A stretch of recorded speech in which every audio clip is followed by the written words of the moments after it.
la bëgg a laaj tamit mooy dañu gis ne son bi nga xam ne Wally Seck def na ko invité si jeune talent yi yëpp gis nañ ci ñi nga xamante ne ñooy comme ay ñoom El Hadj Keita gis nañ ci ay ñoom Dieyla Abou Thioubalo xam nga artistes yu ndaw yëpp gis nañ leen ci ñi nga xam ne ñoom ak Bombale ak ki nga xam ne mooy Mandiaye Seck ñoo bokk génération mais ñoom gisuñu leen si son bi moo tax ñuy posé wu la question à savoir ndax dafa am benn problème bu am wala lan la.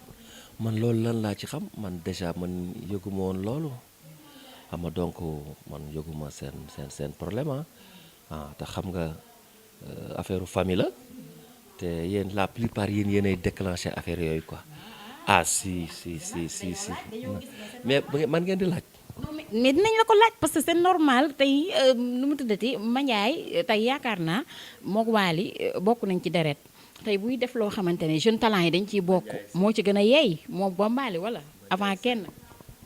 maa ko jur Wally Seck Thione ko jur man Ousmane Seck ak Thione Seck ñoo bokk ndey ak baay kon jàppal ni Wally Seck ak Bombali Seck mi nga xam ne Mapenda ko jur ak Mandiaye Seck man Mapenda Thione Keba macha allah ñoo bokk ndey ak baay kon ñoom ñëpp ñoo bokk ndey ak baay c'est une famille solide voilà donc loolu su amee xam ne peut-être xëy na Wally xëy na peut-être bu jëloon ay mbokkam kase dañ naan ay mbokkam la jël.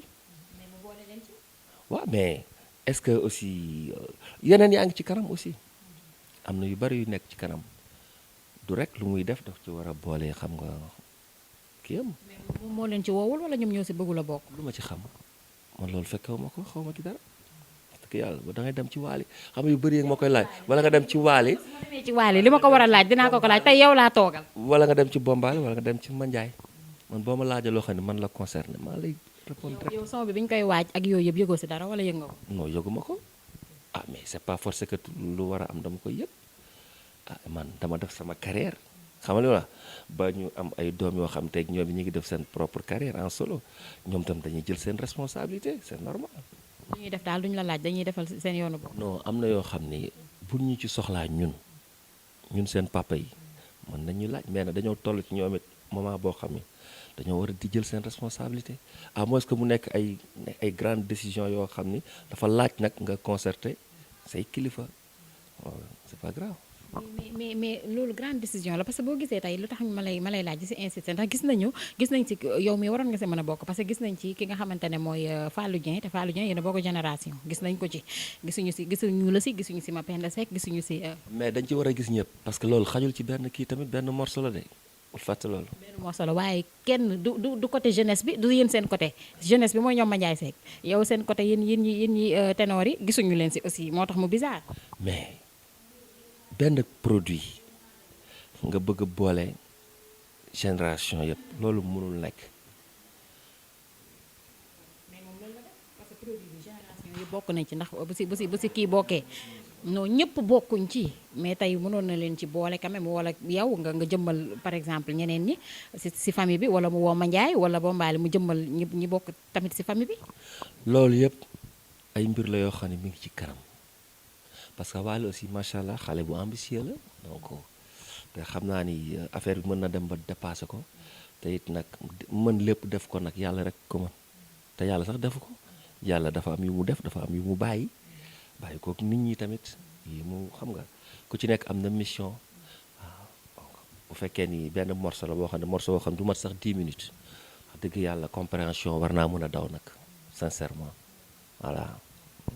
yaakaar naa loolu leer na ba tey si nu mu tuddati si coowal takku suuf bi dañ ci gis mu am ay problème waa bari naa ci dafa si leneen laay ñëw dañ ci gis mu am benn problème parce que Wally dafa porter plainte ñi nga xamante ne mooy Khalifa rappeur ak 6000 problème ba tëye ne leen ñu yoon teg na ci ñoom loxo ñu ngi leen tëye dañ leen tëj instant bii nii parce que dañ doon wax ni Wally dafa takk suuf di wax di saaga si réseaux sociaux yi di ko yekk lu nekk moom it mu porter plainte ñu tëye leen 10 000 problème non 6000 problème waaw ak Khalifa rappeur loolu da yaa ma ko wax non doo xool réseaux sociaux yi non réseaux sociaux yi parfois dama leen xoolal duma leen xool parce que souvent da nga ciy gis yoo xam ni mën na nekk lu am yi parfois du am te tout le temps aussi mënoo nekk ci ay réseaux sociaux am na ñeneen ñi ñuy def quoi xam nga ah bien sûr léeg-léeg da ngay xool fois da ngay xool mais léeg-léeg aussi parfois da nga naan boof naa am naa leneen lu may def parce que réseaux sociaux yi tout le temps y a des problèmes quoi. da nga bëgg a wax ñun daal si problème rek la ñuy dox. yéen ci loolu rek ngeen di dox ay problème mu takk suuf ngeen bëgg ñu wax ci ay pour en tout cas fii daal lu fi xew waxu. moo tax soo sax si interview yi léegi vraiment léegi non dama koy éviter non parce que yii moo tax yow léegi problème mu takk suufu Wally Seck man yëguma tinuma léegi nga jóge ba sa fa nga jóge ànd ak sa équipe ñëw pour man ma wax la ci quoi. ñëw ma fi laaj la loolu kese laaj naa la yeneen question. xam naa li ëpp de loolu ci la bokk. waaw loolu moom bokk na ci moom. vraiment dañ kumpa man. loolu xam nga dañ kumpa moo tax yéen. moo tax gis nga bu parfois da gis nga damay raar ci kii yeeg ak yooyu. ah mais si dama leen di moytu da ngeen garaaw quoi. man rek maa fi mën si yow dara. non yow damaa xamul nu ma lay def mais damaa xam ni parfois dañ lay woo ci loo xam ni wax dëgg yàlla mënoon naa nekk leneen quoi. waaw mais nag mais xam nga ñu tam actualité rek la ñuy topp. xam nga moom la ñuy topp quand même si loolu la ñuy dox si loolu la ñuy liggéey. loolu moo leen di dundal yéen fu coow am fu lu ñuy nëbb am actualité mais yow am nga actualité yow ci sa biir famille.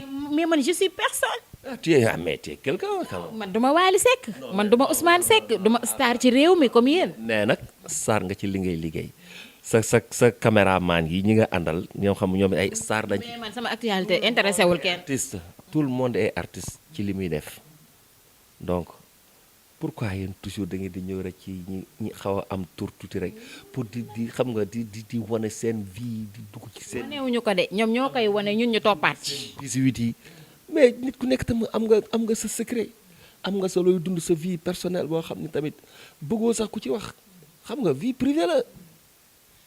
mais xam nga tey comme li nga wax ñun dëgg la ku nekk am nga sa vie privée mais ñun tey si actualité la ñuy liggéey tey bu dara xewee ñun par la force dañ ciy wax. waaw lu tax ngeen ñëw fii affaire Wally pourquoi. yaay papay Wally soo nekkatu fi yaay papay Wally yaa fi ne léegi. kon nag Wally bay boo nga xool bu baax li ngay def ak li ngay wax parce que ñii xooluñu lu dul rek nga dugg ci dara mbaa nga wax dara rek ñu ñëw ci man. mais nul n'est parfait non si mais nul n'est parfait yow man ni may defee erreur noonu la Wally di defee erreur ak yow mi ak keneen kuy def lu baax wala ngay wax lu baax léeg-léeg yaay juum yàlla rek moo dul juum